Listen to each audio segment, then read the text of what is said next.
Apurva Purohit is an Indian businesswoman with over 3 decades of experience in the corporate world, where she formed significant partnerships with private equity firms and promoters to build and scale up a diverse set of businesses, right from early stage fledgling businesses to setting up new ventures and to supervising turnarounds in mature and declining organizations.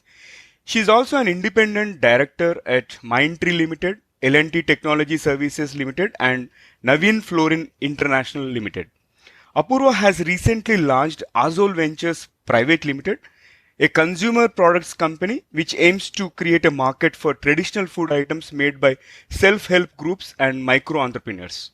By reconnecting Indian consumers with their roots and the local foods of their regions.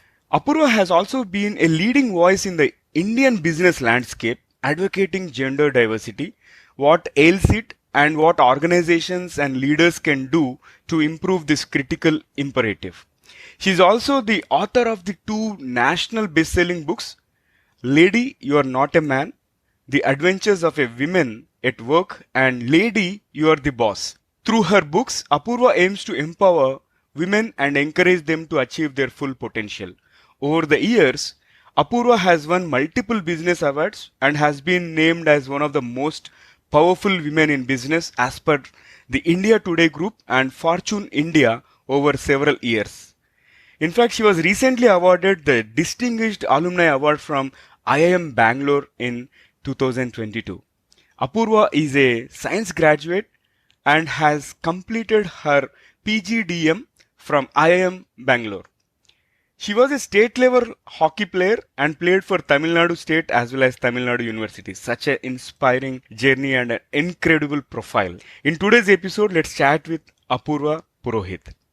This is the Guiding Voice podcast series, the Guiding Voice for a better future. Folks, I'm your host Navin Samala, just a fellow IT professional on a mission to shape the careers and lives of millions across the globe. In every episode, we interact with industry leaders, or thought leaders, or academicians, or coaches, or business women like Apurva across the globe to drive some insightful conversations that will help our audience learn some amazing stuff. Also, we share an interesting trivia or fun fact towards the end. And folks, you'll acquire more knowledge by tuning into TGV per every minute than any other podcast in this space. Thank you so much for joining me today. And today we are going to discuss a topic, Lady, you're not the man, you're the boss. And we are extremely humbled to have Apurva part of TGV's journey in shaping the careers and lives of millions across the globe. Apurva, you are most welcome to TGV, and it's such an honor to have you join as a guest speaker on our show. I'm sure this is going to be an exciting and enchanting conversation. So thank you, Naveen. Thank you for inviting me to the Guiding Voice. And I just want to compliment you on the work that you all are doing in sort of helping people at the start of their careers as they go along their journey towards leadership. And I think the more voices such as yours are around to help and advise people, the more impact it will have on shaping future careers. So congratulations to you. Thank you. Thank you so much. And all right, so let's get into our conversation, Apurva. You have crafted illustrious entrepreneurial journey over the last 3 decades. So can you please share with our audience the top 3 things that have helped you so far? Naveen, my journey has been both of being a professional manager and an entrepreneur. And as you heard about, running startups as well as mature organizations for other promoters or private equity funds. The 3 things that I have learned, and obviously one joins the dots later in life. As your life proceeds, you just try to do the best, but it's only now you look back and say, okay, that worked for me and that did not work. And that's what I want to really share with your listeners. So I would say the first 3 things the 3 things that really made an impact in my life and my career. The first thing was that I definitely took a lot more risk than many other people. So I think opportunities come to all of us, but many a time we all get into a comfort zone. We get into a space where we are saying, okay, this is fine. I don't want to learn or change or evolve or, change my ecosystem. But sometimes if you don't take risks and in a planned manner, the rewards will not come. So first thing I would say that when I joined the dots and look backwards is whenever an opportunity came, I was willing to take the risk. The second point I want to make is that finally we have to remember that opportunities do come, but why is it that opportunities come for certain people and not so many opportunities come for other people? And I think the reason there is that it is about how we lead our life, how we lead our. So one of the things I'm most proud of, as you said, I've won many awards, I've done a lot of different roles, but one thing that I personally am very proud of is that through 32 years, I never made a CV. I have never made a resume. All my jobs, all my changes, I got basis the reputation I had built for myself. And I think that is what I would like our listeners to think about. How do you build a reputation? How do you shape a career where opportunities will come to you because of reputation, because some earlier boss has heard about you, or you have worked so well in another organization that they call you back? So that is that is the second thing. Another thing, the third thing, and that is especially for a lot of women who might be listening here, is that for women, the journey is twice as hard, because it is a fact that women are the primary nurturer and the primary caregiver at home, right? And to balance work and home is not easy. So it requires a lot of hard work. And I would say the third part in my life is that I have worked very, very hard. Even now, you heard about the startup I've launched. I'm 55 years old. I've started something now in a completely different space, from media to food. And that requires a lot of hard work. So hard work is a given for all of us. Profound insights, and surprising, and at the same time inspiring that you didn't never made a CV, and your work has spoken volumes about it, and that created a lot of opportunities and all. That's a wonderful tip, wherein I am going to take it personally, because something like where we establish our credibility, and if our work speaks, and then we'll be called and we'll be the most sought after. Excellent. So, Apurva, now let's talk about you being a successful businesswoman and all, right? So, what kind of challenges that you have come across, and how did you face them? I mean, so challenges, I think whether you're a man or a woman, you will face. I mean, if you want to plan to work for 30 or 40 years, you will face different types of challenges. Sometimes the challenges are inside of us. Sometimes the challenges are in our environment, in the ecosystem, in a pandemic that suddenly comes out of nowhere, right? So I think all of us have gone through several challenges. I would say specifically as a woman, I don't think I faced too many challenges. I think the reason is that I firstly thought of myself as a professional first and a woman next. And I said, I will be a leader and a manager. I will work throughout my career. I will not take breaks. I will not ask for special privileges just because I'm a woman. And I will continue to work as a professional first. And the moment you do that, the moment in your mind you're very clear, and the world sees you like that. So I think certainly I would say that specifically as a woman, I didn't face any challenges. However, stereotypes do exist, right? So it is a fact that, if I get on a board, people will naturally think woman, let me put her in the NRC or the HR kind of, or a marketing or a customer facing kind of a role. Man, he will be able to do technology and finance better. So these are stereotypes that exist. So a couple of stereotypes that I faced was, for example, I've been largely in the media field. Okay. So when you talk to outsiders, they think, oh, what is she doing? She's running a radio station, playing songs, or she's making TV serials for ZTV. They don't understand that behind the front of the media, there's an organization, there's a business, there's a P&L. There are the same business challenges that all of us have to deal with, managing EBITDA and PE and doing IPOs and managing investors. So I think that those were some of the stereotypes I faced. Again, a lot of inspiring stuff out there. Think of being a professional first, not caring about the gender and all. That's so powerful. Now, so I was doing a lot of research about your profile, having come across one of the articles on your story.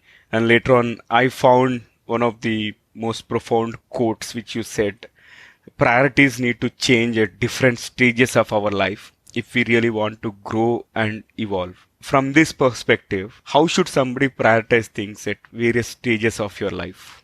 I mean, I wrote that quote specifically for women. So my answer currently is really directed towards women here. And, one of my pet peeves is that a lot of women I know want to work. They want to do well at work. They want to succeed in their careers. But in their minds, somehow career is not priority one. Sometimes it's the socializing that is being done that, okay, you can work till you get married or you can work till you have children. It is not priority one for you. That's where I try to tell women that, of course, there will be some parts in your life where your priorities have to be family, especially when you have small children. But it can't be for all the 30 years. It can't be for all the 40 years. It may be for 3 years, maybe for 5 years, but the balance 20, 25 years, you have to prioritize career first. And I think the larger lesson for all genders really here, when I talk about priorities, is that, all of us want to achieve many things in life. When we are young, we want to be successful, we want to have money, we want to be powerful, we want to be famous, we want to do extraordinarily well in our careers, we want to be technological kingpins, we want to have startups. So we want everything. And of course, if we work hard, if we look for opportunities around us, in a 30-40 year career, we will get everything. But we won't get everything at the same time. So we have to break down a career in 5-year spans. Okay, what do I want in the first 5 years? And then that time you can only focus on one or two things. What do I want in the next 5 years? Again, you can focus on only one or two things. The third point I want to make here, Naveen, is that a lot of people understand focus, but they don't understand that the other side of focus is sacrifice. You have to let go. If you want A, B, C, D, E, you can't do it all. You have to let go of two things and focus on two things. Whether it is a business that you're running, whether you're an entrepreneur, even when you're an entrepreneur, you have to say, okay, these 3 years are about top line growth. These 2 years are about profitability. These 3 years are about scaling up.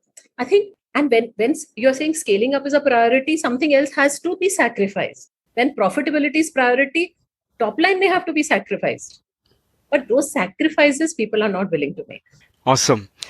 All right, so this has been phenomenal conversation so far, and I'll again mention about one more powerful message, another quote that impressed me, which goes like this: every year on your birthday, throw out one emotional baggage you are carrying. Don't think of that again. So, can you share more insights about this powerful quote? As human beings, as we grow, I think there are several times in our lives where we are hurt by something that has happened. Something in our life hasn't gone well. We have failed at a relationship. We have failed in one particular role in an organization. We have hurt somebody, somebody has hurt us. When you're around 30, 40, there will be several such instances in our past. Unfortunately, what happens is that many of us carry those baggages. We are stuck in that particular place where that relationship didn't work out or that role didn't go well, and we start de-risking because we don't want to be hurt again, we don't want to get affected yet again. So we stop taking risks, we stop growing, we get into a safe place. But safe places are not places where you will grow and evolve. And I think that's the point I try to tell people through the quote, that you need to reflect. And what better time to reflect than your birthday, right? You need to reflect and look at the year, look at the previous years and think, what is that one emotional baggage, one hurt that I'm carrying, and let go of it. Only to let go of it will you change, will you evolve, will you be happier, will you be willing to say, yet again, take risks. Great. All right, now let's shift gears and talk about your first book. The title itself is very impressive. It says, Lady, you're not the man. So can you talk briefly about what have you covered in that particular book? Naveen, this book I wrote, I think around 2013 or 2015, where diversity nobody was talking about. There were hardly any women role models. Even now, there are less role models than we would like to have, but there's still enough today. 2013, 2012, nobody was talking about these issues.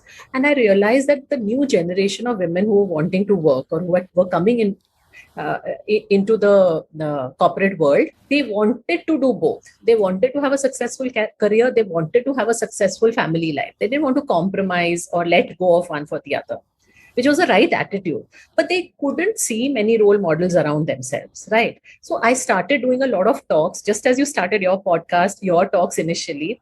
And then I realized just by going and doing one talk at a campus or at an organization, how much change will I be able to make? Therefore, I wrote the book to make change at a larger level. And obviously, the fact that it became a national bestseller, it's still selling. Even now, it has never gone out of print. It's in this 25th reprint. Wow. Primarily because it has resonated a lot with women, where I've tried through anecdotes, through funny incidents, through, share practical tips that you can balance both. You can succeed in both. All of us have gone through the same journey of feeling guilty of leaving a small child at home, of having a husband and wife transfer at the same time, of trying to balance career and home. But we have managed it. Here are tips on how to manage it. That's why I wrote the book. Mm-hmm. And the reason the title was Lady or Not a Man, Naveen, was because I wanted to tell women, don't try to be male-like to succeed. You can succeed as a woman. Mm-hmm. Mm-hmm. Because women have certain skills and certain talents which will help in the workforce. That's why we are looking for diversity, right? We don't want you to become another man. Yeah. Great. Very different perspective, I would say. It's quite inspiring. And now let's talk about your second book. What led to the writing of Lady, You Are the Boss?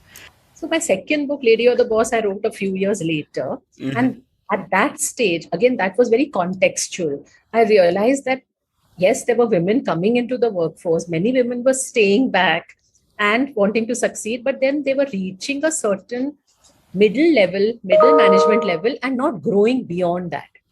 Mm-hmm. And then I started looking around and said, what are the different problems senior women face? What are problems where women are vice presidents or senior managers and general managers? What are the problems they are facing which are different from the problems that younger women are facing? And I realized there was a whole host of issues, mostly self-limiting in nature. So an imposter syndrome that I'm not good enough, or a desire not to upset the apple cart, not to push for the CEO position because the default gender of leadership you look around and see is male. I think these were the several reasons where women were not fulfilling their full potential. And Lady or the Boss was written for senior women to say, you can be the boss. Exceptional. All right. So this has been again excellent conversation so far, but I would like to lighten up the conversation by asking you a few rapid fire questions so that our audience get to know other side of you. All right. So yeah, thank you for the spirit. Let me fire the first bullet. So Apurva, what was your childhood fantasy? This is really childhood, right? So all our generation has been brought up on Enid Blyton. So all our fantasies are led from what we read in Enid Blyton, which was running away to a circus or running away and staying on a secret island with only a few friends, or taking a caravan which was driven by a horse and going and staying somewhere. I think all my fantasies were those type. Interesting. All right. Let me move to my next one. Do you have the habit of collecting something? And if so, what do you collect? No, actually, I'm not a collector. I call myself a minimalist. And emotional baggage is one thing we talked about. I clear all types of baggage, throw away things. That's the biggest gift, I would say, right? In case if we are able to follow that diligently, I think we can make powerful impact on ourselves. Yeah. All right. So moving to my next one. What is your guilty pleasure? Guilty pleasure. Okay. So just before the pandemic, I took a week off and I just went away from family. I went away from my work and I did a literature program in Cambridge University. Wow. Now, it was not related to family. It was not related to work. So it was guilty, but I enjoyed myself thoroughly. All right. Let me fire the next bullet. What has been the funniest moment in your life so far? I remember I used to stay in Bangalore once upon a time. And see, Bombay, you're part of the corporate world. Everybody knows you. Bangalore was a new city. Not many people knew who I was, etc. And I remember meeting some people, I don't know, at a party or at a neighbor's place. And they asked me, so what do you do? So I said, I run Radio City. I work for Radio City. So immediately the thing was, oh, are you an RJ? So because the natural thing is Radio City means RJ, right? So I said, no, I'm not a RJ. Okay, what do you do? Now, women are always very conscious of not sort of showing off and say, oh, I'm CEO, I'm president. We don't use those things, right? Yeah. We don't find it uncomfortable. So I said, I run Radio City. And again, a stereotype, right? You don't think become CEO. Run. Oh, so you're in admin. So, I don't know how to explain any further. So I said, Jane do. Yes, I'm an admin. All right. Moving on to my next one. What is your hidden talent that you like to share with our audience? All my talents I've told the whole world, so I don't have too many hidden talents. But I would say that I have one ability, which is like my superpower, which is the ability to be able to, when I work in I do a lot of talks. I do go and meet a lot of organizations. I'm on a lot of boards. So when I interact with people, my antenna is pretty much evolved because of having so much work experience, being a leader for so many years. I can pick up cues, cultural cues. I can sense what is working in an organization, what is not working. People are happy, not happy, so I can get that sense.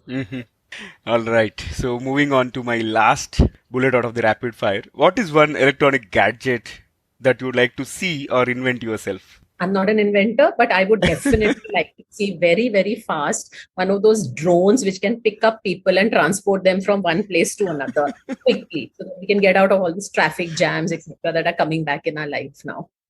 Yeah, coming back. That's right. Now that everybody is asked to come back to work, yeah, I think that is the need of the hour. All right. So this has been fantastic rapid fire. And with that, let me flip back to the mainstream and ask you one final question for today's conversation, Apurva. What will be your one piece of advice to those aspiring to make big in their careers? So I think we talked about hard work. We talked about perseverance. A lot of us over-index on talent and skill and say, "Oh, I'm talented." But I've seen that genuinely the people who succeed are not the most talented, not the most intelligent, not the most skilled. People who have succeeded are people who have never given up. Like the ant, we were taught about how the ant just keeps on climbing mountains, falling, climbing, falling, but she keeps at it. So I think the perseverance for me is one of the biggest success drivers. And finally, I think I alluded to this earlier about concentrating not on your CV but on your reputation. So a lot of us spend a lot of effort on getting the CV right. Next job should be this designation, next job should have this component so that my CV looks good. But finally, as we move up the leadership ladder, CV doesn't matter. That's just a piece of paper, right? What matters is your reputation. What is it that people are saying about you? CVs we can still erase and write new things. Reputation we cannot change. So every moment of every day of our lives, if we are conscious of what is the reputation we are building, what will Naveen think of me after we finish this podcast? Yeah. And have I prepared enough? Have I put in the effort? To do it properly and do it with my best version. So every day can we be the best version of ourselves? Automatically reputation will get built. Very profound insights again, and this has been extremely insightful conversation. Thank you so much, Apurva, for joining us today, and thank you for being part of TGV's journey in shaping the careers and lives of millions across the globe. Thank you for inviting me, Naveen. All the best to you and the guiding voice. Thank you so much.